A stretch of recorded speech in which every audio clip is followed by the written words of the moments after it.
La bouillave sur YouTube. J'ai grave le seum parce qu'en vrai je voulais qu'il y ait le grand bâtiment derrière moi. C'est un bâtiment qui est emblématique, c'est le W Hotel, mais malheureusement on voit pas dans le cadre. Pour la FAQ d'aujourd'hui, j'avais envie de faire une vidéo un petit peu dehors, tranquille. Il y a un peu de monde autour, mais c'est pas grave, qu'on va commencer dès maintenant avec vos questions les gars pour 2023. Première question m'a demandé si ça allait. Alors, pour ceux qui me suivent sur Instagram, ils ont vu qu'il y a eu beaucoup de choses qui sont passées dans ma vie. Il y a eu des moments qui ont été un peu compliqués et tout. J'ai eu ma vitre qui a été brisée aussi sur Barcelone. Barcelone, c'est une ville où ça bouge beaucoup en vrai.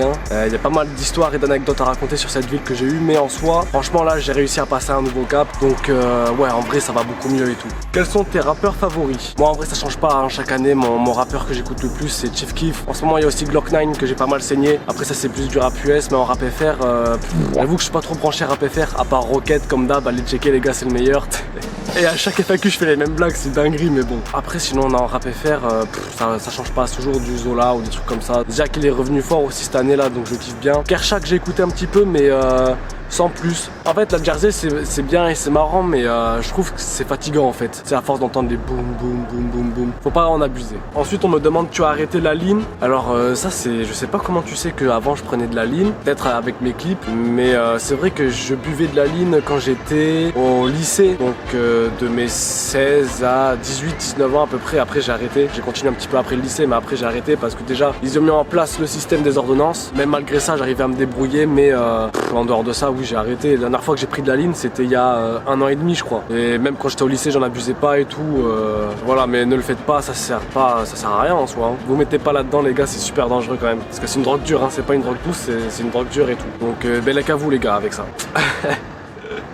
Question suivante. Ensuite une question qu'on m'a énormément posée, c'est pourquoi t'as déménagé à Barcelone? Et ben ça je vais y répondre sur une toute nouvelle chaîne que je suis en train d'ouvrir. C'est une chaîne qui a rien à voir avec la bouillave. Là ça sera plus en mode dev perso, trouver sa place en tant qu'homme, devenir vraiment un homme et tout ça. Que c'est des questions qui sont importantes je trouve encore plus de nos jours quand on a une guerre de la masculinité avec les réseaux sociaux qui rendent aussi de plus en plus féminin et plein de comportements en fait. Je trouve que c'est des valeurs qui sont ultra importantes et c'est quelque chose qui me tient vraiment à cœur moi personnellement. Donc si ça vous intéresse, je répondrai à la question de pourquoi je suis parti à Barcelone sur cette nouvelle chaîne dans une nouvelle vidéo. Donc allez checker, ça s'affichera juste ici. Et merci à tous ceux qui iront voir ça et qui j'espère soutiendront ce nouveau projet, parce que ça c'est un de mes plus gros projets pour 2023 aussi. C'est cette nouvelle chaîne qui sera beaucoup plus axée sur des projets perso, parce que je vais vous raconter des anecdotes, mes histoires personnelles, mes peines de cœur aussi, tout ça en fait c'est comme une thérapie pour moi, et j'espère aussi de l'autre côté que ça pourra aider d'autres personnes à se sentir mieux et à avancer dans la vie avec plus de facilité on va dire. Alors ensuite, ça c'est beaucoup revenu, pourquoi des photos en caleçon? Parce que j'ai vu les parodies de rappeurs là, tu sais, vos rappeurs en slip et tout, je sais plus quoi. Je me suis dit en fait moi je vais faire dans la vraie vie. Du coup je baisse mon froc comme ça devant 10, 15, 20 personnes à chaque fois quand je fais les photos. Il y a du monde autour qui regarde, qui rigole, qui se demande qu'est-ce qu'il fait le mec là-bas et tout. Bah écoute, je baisse mon froc et je fais des photos, qu'est-ce qu'il y a? Du coup c'est comme ça, au final c'est devenu un peu un défi personnel où je me dis j'ai envie de faire des photos dans un endroit, je vois qu'il y a du monde, tant pis je baisse quand même mon pantalon. Et en fait la personne qui est le plus gênée dans l'histoire, c'est la personne qui me prend en photo. À chaque fois elle est trop gênée, elle me dit putain fais vite et tout, dépêche-toi. Combien de centimètres ton chiffre? Calmez-vous. Écoute mon gars, tu viens vérifier quand tu veux. Ensuite on m'a demandé un nombre incalculable de fois si j'étais gay. Je vous mets toutes les questions à l'écran là. La réponse c'est que non, mais je vous encule tous. On me demande tu mets quelle taille en caleçon? Du XXL. D'ailleurs j'aimerais sortir ma marque de caleçon, la bouillave. En fait tu vois les marques de caleçon en mode Calvin Klein écrit comme ça, moi j'aimerais faire pareil mais en mode la bouillave. Du coup si le projet vous chauffe et vous êtes prêt à acheter ma marque de caleçon, vous me les mettez dans les commentaires, comme ça je me mettrai à la recherche de fournisseurs et puis je travaillerai sur ce projet de marque de caleçon. Mais en tout cas ça serait vraiment incroyable, parce que je sais pas ce que vous avez avec mon caleçon, mais vous faites vraiment une fixette. Au final je pense que c'est vous les gars qui êtes gays, parce qu'en soi je me mets en caleçon, c'est moi que ça regarde, mais vous faites vraiment une fixette sur le fait que je sois en caleçon. Donc voilà, posez-vous des questions les gars. Ensuite on me demande un projet d'album prévu pour 2023, parce que pour ceux qui savent pas, je fais un petit peu de musique sous le nom de Rocket. Ça fait des mois et des mois que je suis bloqué sur un EP. J'avais enregistré des sons, au final ils me plaisent pas, du coup je les fais pas. En fait tous mes sons sont écrits mais je trouve pas l'instru pour poser dessus, et j'arrive pas à être satisfait du projet en fait. Donc c'est pour ça que c'est en stand-by. J'ai vraiment envie de faire un truc carré, donc ça sortira quand ça sortira les gars. En fait on me pose beaucoup de questions sur la diversité de mon contenu, est-ce que je vais évoluer vers d'autres choses, faire des nouveaux concepts et tout ça. Très prochainement j'ai une grosse vidéo qui va durer plus d'1 heure, sur laquelle je suis en train de travailler actuellement, qui va demander un travail de recherche juste énorme. Donc là je suis en train de travailler de fou en ce moment pour mettre ça en place et que je le sorte vite. et j'espère que ça va vous plaire parce que c'est vraiment une vidéo qui est monstrueuse et qui me tient aussi beaucoup à cœur. Peut-être continuer à faire aussi des imitations de rappeurs parce que j'ai vu que vous aviez beaucoup apprécié en termes de likes et tout. Vraiment, j'ai jamais eu un ratio qui était aussi élevé. Même si l'algorithme YouTube ne me met pas trop en avant, au final, je pense quand même continuer à le faire parce que moi, en vrai, ça m'a fait grave marrer de faire des imitations. Et quand j'ai vu que vous aviez kiffé aussi, je me dis bah. Les vues c'est quelque chose mais bon quand même ça me fait plaisir de le faire et donc sûrement que je vais en faire une partie 2 sur ça. Mais restez branchés aussi pour mon gros projet là, ma grosse vidéo d'1 heure qui arrive bientôt sur cette chaîne. Restez branchés les gars. Là c'est pas une question, on me dit directement chie-moi dessus s'il te plaît, ben Alors ensuite, question concernant les femmes, gros boulard ou gros nibar? Les gars, boulard, ceux qui aiment les nibars franchement, qui le mettent en priorité, je comprends pas. Je comprends pas c'est quoi l'intérêt les gars, pour moi vous êtes des extraterrestres. Nous on aime les culo gordo, t'as capté? Ensuite on me demande où est-ce qu'on peut te trouver en France. Moi je suis du sud de la France, plutôt vers Toulouse. J'y suis pas très souvent moi en France. Quand je rentre c'est juste pour voir mes parents ou parce que j'ai des obligations professionnelles à faire là-bas. Je suis jamais en France, j'ai rien à faire, moi j'ai tout à faire qui est ici ou même ailleurs. Mais la France, je me sens même pas très bien là-bas en tant que tel. La France c'est pas un pays que je kiffe, c'est un beau pays hein, mais la façon dont ça évolue et tout ça, je suis vraiment pas fan. Et même en Europe, je trouve pas trop ma place ici. Et moi mon objectif vraiment à long terme c'est de partir dans les pays d'Amérique latine et tout ça pour vivre au soleil dans des lieux exotiques et loin de tous nos problèmes qu'on a en Europe avec tous ces trucs de réseaux sociaux et tout ça.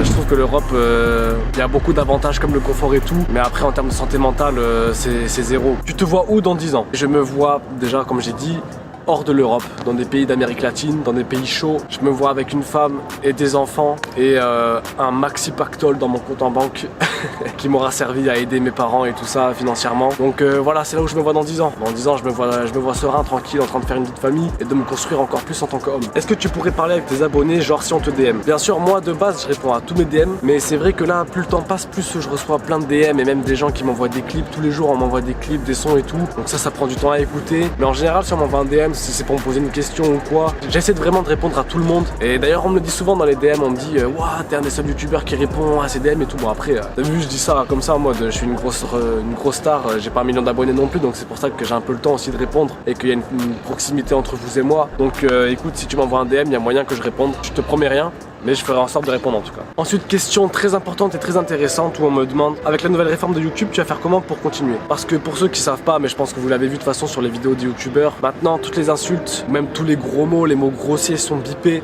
À savoir que même putain ça devrait être bipé, merde aussi c'est bipé. Et donc ça c'est un gros problème pour mes vidéos qui sont quand même on va le dire assez vulgaires. Moi j'ai pas envie de biper parce que du coup ça perd tout son sens. Et face à cette règle je vous avoue que je sais pas vraiment trop comment m'adapter. Je pense qu'on peut tout simplement pas s'adapter à ce genre de règles. Mais dites-vous que même des vidéos qui ne sont pas des YouTube poop. Par exemple sur les pires clips de rap, j'ai une vidéo qui s'est faite démonétiser. J'ai aucune idée de pourquoi. Enfin, ils m'ont dit trop vulgaire dans des trucs et tout, mais en soi, ils me disent pas clairement quelle partie était trop vulgaire. Sur tout le mois de décembre, j'ai eu la moitié de mes vidéos qui ont été démonétisées. Et donc je sais pas trop comment m'adapter. Je pense que les YouTube poop c'est voué à mourir. Je pense que je suis voué à arrêter ce format parce que YouTube ne veut pas de ce format-là. Les annonceurs ne veulent pas de ce format-là qui est trop vulgaire on va dire. Donc est-ce que c'est la fin des YTP? Je saurais pas trop vous dire. Soit je peux continuer en vous demandant de me faire des dons en rejoignant la chaîne. Si vous voulez la rejoindre, les gars allez la rejoindre.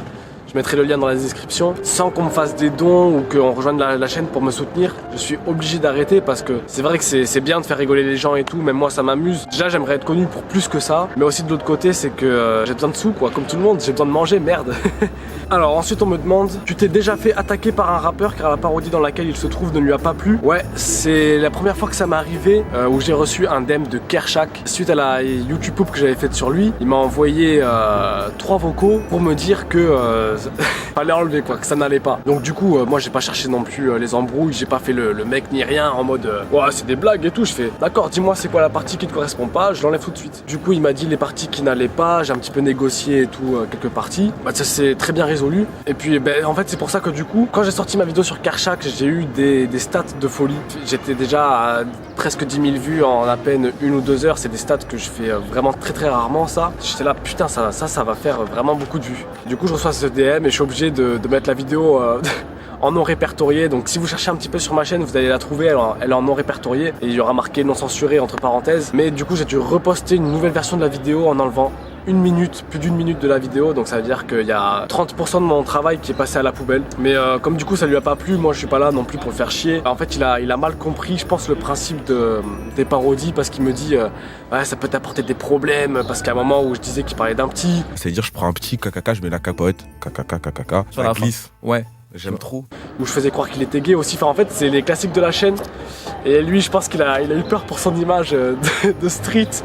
Alors que les autres, ils s'en battent les couilles. J'ai pas dit non, il y a aucun problème sur ça. Les gens savent que c'est de l'humour et tout. Les gens vont pas penser que t'es gay ou quoi, t'inquiète pas. Mais ça l'a un peu inquiété. J'ai été obligé d'enlever les deux parties qui étaient problématiques. Donc je trouve que la vidéo a perdu beaucoup de son charme. Et elle a eu énormément de mal à refaire ses statistiques. Parce qu'après ça, YouTube ne l'a pas mise en avant du tout comme la première fois. Donc c'est pour ça que l'algorithme YouTube aussi, il commence vraiment à me saouler, parce que on peut me dire ouais, il y a une part de travail, en fait si tu fais de la qualité YouTube va te mettre en avant, mais c'est pas forcément vrai, parce que du coup j'ai dû remettre en ligne cette vidéo. Le démarrage a été catastrophique au final.